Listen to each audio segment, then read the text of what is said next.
Welcome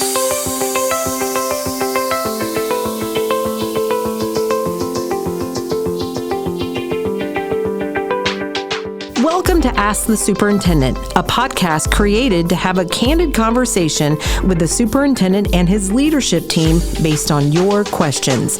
We know your child's education at Little Elm ISD matters, and it is important for you, our community, to have access to the information you need by asking important questions to the leaders who make decisions. The topics we discuss are endless, but very important. Our vision is to become the destination district by building great schools, great community, furthering education, one question at a time. Hey everyone, Cecelia Jones here, Director for Communication, also your host for Ask the Superintendent. We are coming to you with another episode. This time we're going to be talking about accountability ratings and letter grades.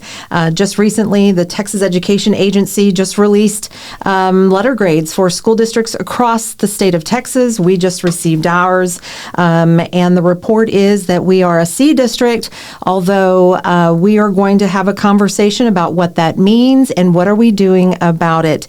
Joined with me is our superintendent, Daniel Gallagher, and our assistant superintendent for curriculum and learning, Dr. Penny Tramel. Thanks for joining us and having this conversation. First of all, let's just talk about the why. Why does TEA give letter grades to school districts? Well, and I mean, there's so many reasons we can get down to. I think the first thing we want to do is acknowledge, we're disappointed as a school district. Obviously we were a B just a few years ago before the pandemic. And, there was actual COVID slide. We heard that term, all last year. It was a challenge. And the one thing I'll tell the community, the viewers that are watching the video or listening to this, our teachers worked incredibly hard to fill those gaps. And truly, I'm proud of our community, our teachers, our students. Disappointed that, we're rated a C, but I do want to point out, that the accountability system is so complex, and you often hear me talk about it as a moving target. And the reason I say it's a moving target, it's because, for instance, we received preliminary numbers back at the end of the school year, around June, just after the end of the school year. We didn't know what those numbers mean. For example, last time we were rated, before the pandemic, 2019, we were rated a B. And, we went from a C to a B, and, we celebrated. We were all very proud, very excited. We had every reason to be. But if we took those numbers that we had in 2019 and put them into the system that we have today, we actually would have been a C in 2019, a lower rating than we are today. So we are a 79. And again, that 1 point, would have got us to a B. And, and I'm not saying this to make any excuses. We know we have work to do, and, we have a solid plan to keep moving the district forward. And I think that's something I want the community to know, that this rating system, we all play by the same rules. Schools across the state, we all have the same, the same system that we're in, that we're again playing by the same rules, but we all have different challenges. So I'm excited to have Dr. Tramel here joining us. She's new to the district, and she's coming at the right time to help us keep moving things forward. And I have a few questions for you too, Dr. Tramel, but I want to let our listening audience know that she came to us from College Station ISD, where she spent the last 5 years as the Chief Academic Officer. And then prior to that, where she really started her career and moved up into the rankings, was Coppell ISD, where she was a teacher, assistant principal. She moved up into administration and then left that school district for College Station ISD as the executive director for curriculum and instruction. So you have upwards of 29 years of experience, Dr. Tramel. Probably more than that. So you're very familiar with the TEA and the rating system and how it's evolved over the years. But can you talk about what exactly is measured? Yes. So the state actually looks at school districts through the lens of 3 domains. The first one is obviously student achievement. The second one is around student growth, and not just growth overall for all the students, but they look at the different groups of students. And then the third domain is the achievement gap. And with the achievement gap, they actually look at the highest performing groups and the lowest performing groups, and they set a target for districts to meet to close that achievement gap over time. And then an additional factor is at the high school, they also include our CCMR, Career College Military Ready data, and attendance. So that must be that target you're talking about, that moving target where you said they set the expectation, but can it move from year to year? Yeah, and I'll let Dr. Tramel talk about that. Again, we did receive those preliminary numbers, and I don't want to say score, because when we were all students, we would go to class, we would take a test. Most of us probably listening, teachers had Scantrons. They would leave class, they would take a test, run the Scantron, they would know what that grade meant.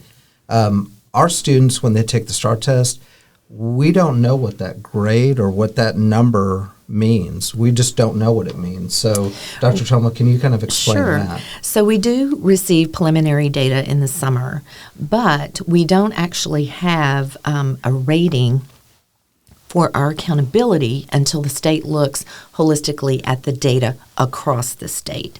So we get numbers, but they don't necessarily mean what you can't really interpret exactly what they mean until the state comes out with the official statistical analysis and shares with the districts their ratings. And I will say our official accountability will be final in January after our high schoolers that did not pass their end-of-course exams retake those exams in December. Interesting. Okay. And I kind of want to flip this a little bit and talk more parents receiving scores, and they might be concerned about their students' score. But I've heard Daniel talk many times. In fact, he's a great cheerleader. He's encouraging, and he wants parents to know, don't stress too much about your child's STAR score. It doesn't measure success.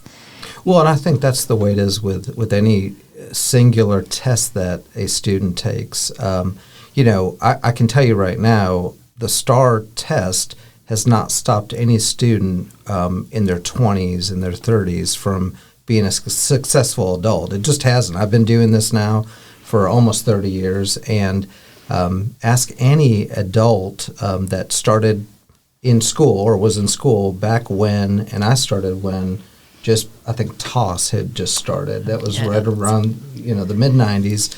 But these accountability systems really aren't, the state's system isn't, it's so complex that I can promise you the average person would have a very hard time understanding how everything is calculated. So again, my message is to parents, focus on your child's, well-being, focus on their grades, watch what they're doing in school. Are they being successful in school?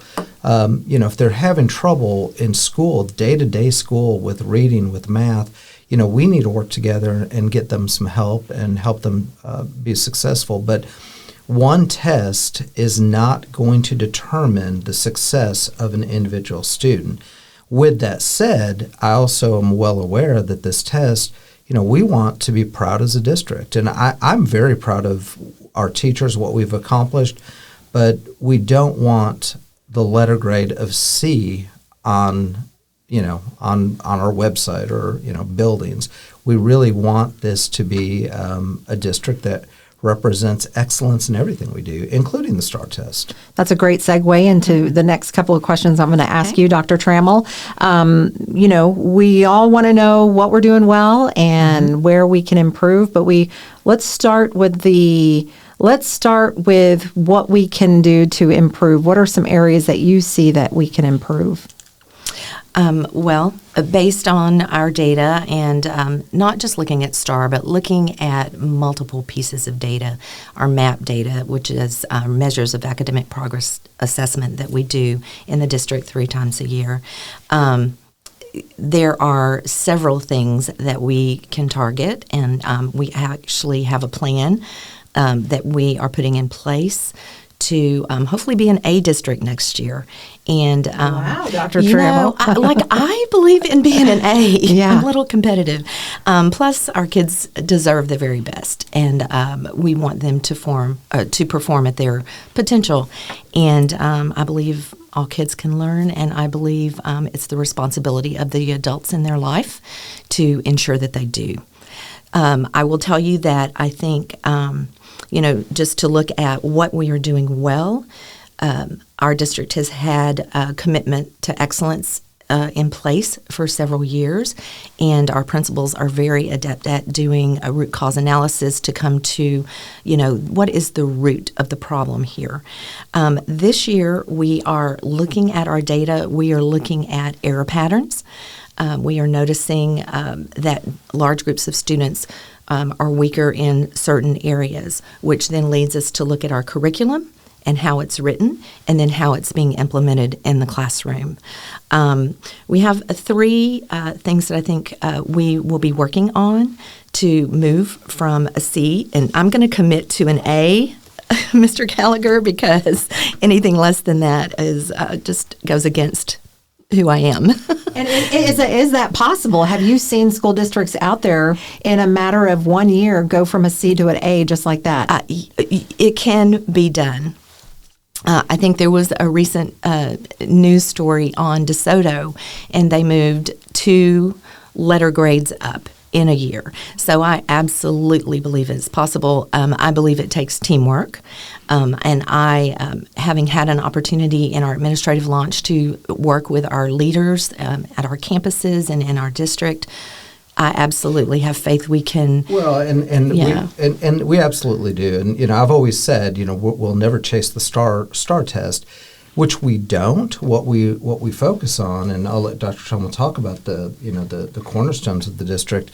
I think again, if we put pencil to paper and dig into the calculations from 2019 to today, I know it sounds counterintuitive, but we're a B, now we're a C, but we actually would have increased. We're a 79, so it's not where we want to be, but it doesn't take anything away from our teachers or students coming out of a pandemic with the focus they've had to fill those gaps. So we're certainly not.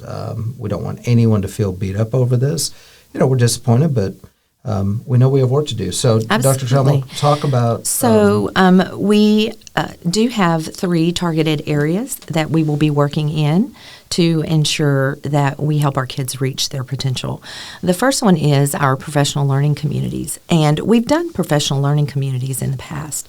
But this year, we have partnered with Solution Tree, and we will have coaching and mentoring as a part of our professional learning communities. And then our entire administrative team went through training this summer. And that included our campus principals, our central office staff, and cohorts of teachers from each campus. And I think the really powerful thing in that is the collective commitments that come out of a true PLC. So what we're going to do is establish common collective commitments, and then with those commitments, we hold one another responsible and accountable. And so that was a little bit of a shift and gives a little more structure to the learning and to the staffing and the discussions about data and instruction at the campus level. In addition to that, we are going to use the Effective Schools framework to work on effective instructional leadership. We have incredible principals. I've had the opportunity to get to know them, and they are very knowledgeable. But this framework gives us a little more structure to the systems at campus for ensuring the alignment between curriculum and instructional implementation in the classroom. So it tightens up that teaching and learning alignment. And then the last thing that we'll be doing is focusing on high impact strategies.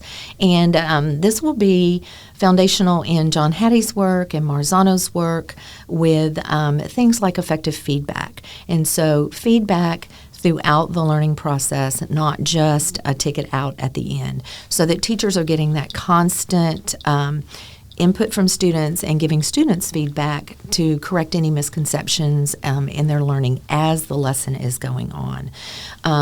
Students owning their learning is another huge high impact strategy that we will be working on this year. Foundational literacy skills, differentiation as far as small groups targeting specific areas that our data is showing that we need to attend to with individual students and groups of students. And then we're looking at big picture district. What are some of the areas that our students are not performing well at as in large groups, right? So error patterns and questions, and then that prompts us to look at our curriculum and that whole curriculum instructional implementation cycle to see, is it something in our curriculum? Can we make some adjustments to better support teachers in their instructional, implementation in the classroom? And I want to thank Dr. Tramel for that. Lots of work, but at the end of the day, it's really about supporting our teachers so our students can be successful, and we have a lot of work to do, but we're excited to do that work. All right, so you heard the 3-point plan from Dr. Tramel that included PLCs and collective commitments, framework through campus leadership, and high impact strategies. And she said she's aiming for the stars. She's looking for that A. We know that the work is going to happen. It has been happening. We're excited that you're on board, and we can't wait to see what next summer says for Little Elm ISD, because we know we've got great teachers and we've got great students, and they're all doing great things. Absolutely. I appreciate you guys sitting at the table with me today to have a conversation. Ask the superintendent. I know sometimes these topics can be uncomfortable, but definitely meaningful and information that our community would like to know. So I appreciate it. Until next time, if you've got a question for the superintendent, you can always submit your questions through the form that's included on this social media post. Send in your questions, and we might have you featured at an upcoming Ask the Superintendent.